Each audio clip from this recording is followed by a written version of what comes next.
नमस्कार जय जगन्नाथ मो आपण माने क्यूटीकिटु मो मिनी ब्लॉग को आपण मानक स्वागत करची। आपण माने तो गेस कर ही सारथिबे मु आछि ओडिसा रो हाईएस्ट माउंटेन पीक को जोटा कि होची देवमाली हिल।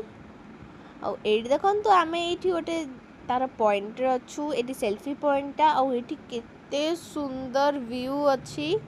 एंड फाइनली मु एबे तळु पळे आइली आउ पूरा केते ठंडा ठंडा पवन एठी ऊपर तो मते बढ़िया लगुची आउ व्यू भी मस्त हेची। आउ ता ऊपर को भी ट्रेकिंग करिया तला किंतु एठी ही मते एते शीत करची मु ऊपर को कोन ही जीबी। एंड मते ई जगह बहुत ही सुंदर लगुची। आपण माने जहाँ भी एठी आसिकी जीवन जहाँ भी हो थरे तो विजिट करिवे बहुत ही सुंदर हेची। एंड मोस्ट इम्पोर्टेंटली बहुत ही ठंडा अछि। मु फुल ड्रेस पेंटरी मते बहुत शीत करची। एंड ए देखंतु मु किछि रील्स भी बनै देछि जोटा कि आपण माने मो अकाउंट रे पाई जिबे।